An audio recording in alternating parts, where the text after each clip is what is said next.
On Matt's Xenogothic blog from 2020, he includes notes from Mark Fisher's commentary on the Italian historian Carlo Ginzburg in his lecture from 2004. We've noted how the term Sir-Fascism was applied to Bataille and his Asfel group. To Ginzburg, Bataille was bewitched and taken over by the phallic power of the Nazis, which dealt with physical male dominance, having hierarchical roots and organized top-down system. We've noted how accelerationism links to a chaotic form of unreason upon which fascism generally thrives. Bataille notes the heterogeneity of fascism itself, focused on excess, the sacred, and the wild or untamed passions of people, which go outside of the rational homogeneity of capitalistic society. Fascism thus creates its own form of homogeneity by constraining such chaos through a unified symbology that one assimilates to, forming an authoritarian system based on exclusion, a regime of signs based on identicality if we adhere to Deleuze. It is via this irrational symbolic figurehead that induces the masses through a mythological spell of powerful propaganda. Fascism thus cannot be reasoned with, operating on the very unconscious and ruinous drives and archetypes that homogeneous society seeks to otherwise psychologically repress. This is why one cannot combat fascism through reason alone, since, like demonic summoning, its very ideals have been brought up from the unconscious mind, the demonic and Freudian id, as it were, which is the primary source for all libidinal or phallic energy. In psychoanalytic systems, the id and unconscious is to be repressed to safeguard society. In Deleuzian and accelerationist thought, this repression is subverted so as to become other via desire in the body without organs, bringing about change in the social system itself. Revolution, we must understand, first stirs within the unconscious aspects of the human species. This is why to people like Jung it was so important that we come to understand the unconscious, since he saw firsthand what the unconscious mind was capable of, where fascism was deeply rooted in the association of unconscious archetypes, fueled by primal and destructive passions. Fascism is not just a political movement, but a psychological mindset, having the force needed to unleash the shadow aspects of the psyche onto society itself, manifesting or conjuring destructive drives into physical creation. This burrowing or digging down via exploration of the unconscious mindset is akin to archaeology, albeit in the form of psychological excavation. Marx often used the term the old mole, which is taken from Shakespeare's Hamlet to note how the revolutionary operates underground, akin to how a mole digs, operating at a subterranean level or unseen in the shadows. Thus, in order to rise up, one must first dig down through the dirt. Much like how a flower grows, one must plant seeds in the soil. Through hell, one finds heaven, or as above, so below. The underground also deals with coming to terms with the unconscious aspects of ourselves. In the Jungian sense, we could see this as a Gnostic form of gnosis via individuation. To Crowley, we have correlated bringing things up from the unconscious as a form of demonic summoning, later connected to hyperstition via the Grippa de Nun. To Catren, this is the phenomenodelic solution that allows us to interact with the transcendental outside the noumenon and get a brief glimpse behind the veil of Isis. Rather than seeing things hierarchically, one understands the importance of how above is linked to below, and thus the need to rip out or remove tree or root models for rhizomatic ones in the Deleuzian sense, focused on having a horizontal perspective. To disregard what is below and only embrace what is above was Bataille's main problem with the lofty surrealists, whose heads were in the cloud but whose feet never greeted ground. One must be both a dreamer, an idealist in the heavens above, but also a realist, materialist, grounded in reality on the earth below. Like Zarathustra, or in Buddhist terms, the highest comes in the form of the lowest, a form of poverty in some sense, where above connects with below. This is akin to a Promethean push, right? Stealing the fires from the heavens above and bringing them down to the earth below. Much like Crowley's abrahadabra, a word of double power, or Deleuze's lobster god, a form of double articulation, the flows of desire work two ways at once. Like capitalist Eros, one can appropriate desire for their own purposes. Like Bataille, one can even fight fascism by appropriating fascist mythologies and methods, stealing the Nazis' fire in a Promethean manner, much like how he reappropriated Nietzsche from the Nazis, as Matt makes mention of in his article, which I'll link below. Such is what it means to fight fire with fire, using the tactics of one's enemy against them, much like how Ellul mentioned how Marx took the masses on a technical turn, getting them to embrace technique, allowing the abyss to stare into our being to overcome the abyss, becoming monster or other to defeat said monsters. In the transhumanist sense, this is Giorgiani's push for the homunculus, abducting the egregore of the unconscious to do so, working and digging like a mole through the underground, through hell itself, in an alchemic manner so as to be transmuted, dying so as to be reborn. We have connected this rebirth to the notion of the egg via the body without organs, as well as the soul, noting Crowley's insistence on the sucking of eggs from Liber 333, connected to the algoides and astral body, as well as the idea behind many of the major mystery cults. To the ancient Egyptians, the soul was made of distinct aspects referred to as Ka, which was a person's life force which separated from the body upon death, essentially known as the double of that person, and the Ba, which was seen as one's personality and was thus often represented as a bird with a human head. Upon death, the Ka would go to the western lands, the land of the dead. After death, the Ka and Ba would need to be reunited in the form of the Ak, which would allow one to travel between the realm of the living and the land of the dead.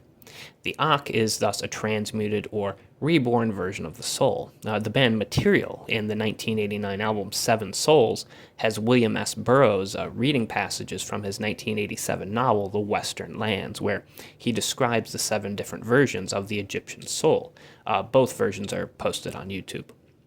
To the ancient Egyptians, Heka was the deity of magic, and the Egyptians believed the world had been made via magic, which was represented by the soul. We have discussed the importance of the heart, or Ib, which is another version of the soul, connected to the feather of Mat, right, linked to the judgment of the dead.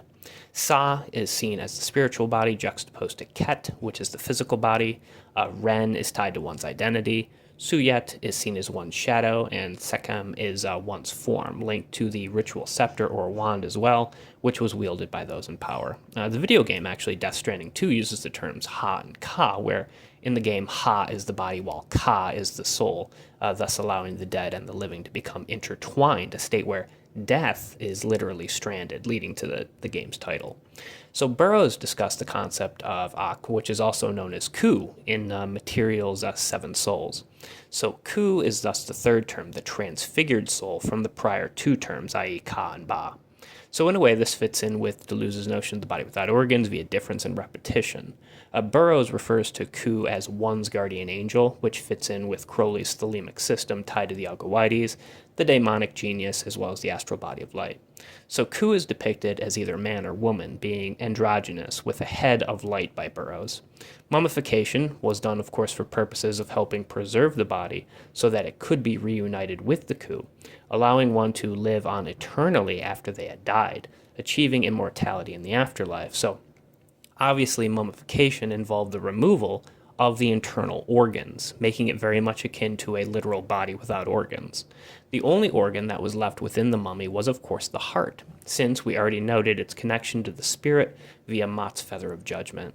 Like the philosophical notion of the body without organs, one lives on after death, dying so as to be reborn as Ku, the alchemically transfigured soul. That is the third and different term that is derived at via Ka and Ba, the prior 2 terms. We have discussed how the soul links to pneuma, breath or spirit, as well as phantasia, the inner mind, and magic, and how magic was seen as a precursor to psychology, as noted in Petrocouliano's Eros and Magic in the Renaissance. In short, the reasons why the Nazis incorporated so many mythological images and occult concepts in their propaganda, specifically through Himmler and the SS, for example, using Hyperborea for the origins of the Aryan race, or the esoteric system of Ariosophy, or the appropriation of swastika, is because of how fascism functions via repressed and unconscious archetypes. When looking to Trump and MAGA, we can see how much of the motivation stems from returning back to a past time that was better, i.e. attempting to salvage that which modern or liberal society has since come to repress.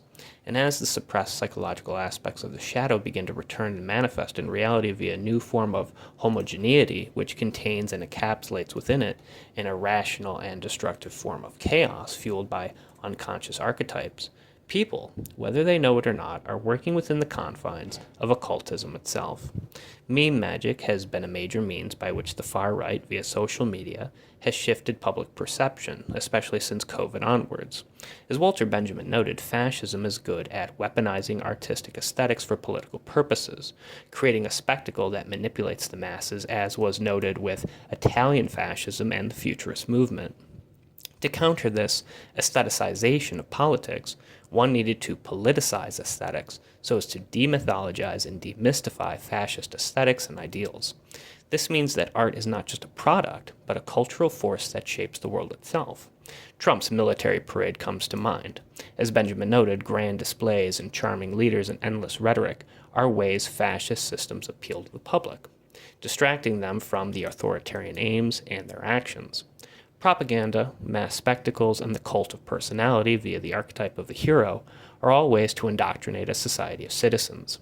And as the fascist aestheticization of politics continues, like mechanical reproduction, a sense of aura or essence is lost in life. With AI and digital art coming to the forefront, mechanical reproduction only increases at an accelerated rate, and with its increase comes the loss of aura and the rise of weaponized aesthetics. Cute accelerationism and kawaii culture and the aesthetics of anime come calling from the future, used for political and propagandistic purposes. As Goodrick Clark's book, The Occult Roots of Nazism, noted, what ended up becoming fact in the form of fascist Germany had its origins and roots in earlier psychic phenomenon. Like Landian hyperstition, fictions can become facts. What manifests in the unconscious psyches of men eventually manifests into material reality.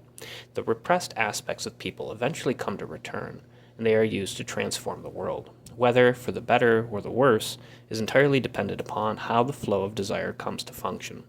If in a fascist manner, it will be driven by a new identicality that concerns itself with exclusion and the use of scapegoats so as to restore that which has been psychically and socially repressed in capitalistic society. People, having not learned from history, fail to see how ideology operates on a subconscious level. Like seeds, they fail to see how that which has risen hierarchically above like a root has its origins in the unconscious soil, the underworld of the hellish id, which, having been repressed, manifests in a fiercely destructive form. Still, like Abrahadabra the lobster god, it is still possible for desire to find a new flow and thus a new form. Trump comes in the form of the cult of personality, like Living Colour sang of in their song of the same name. Via culture, which comes etymologically from the word cult, meaning to cultivate and worship, one is connected to an occult form of agriculture. We call what has sprouted from our skulls our own, but the seeds came from another, a hidden source. Through such occult agriculture, cultural consciousness is essentially cultivated like a crop. As such, don't forget about the Marxist mole in your mind, acting akin to an anti-agrarian antichrist.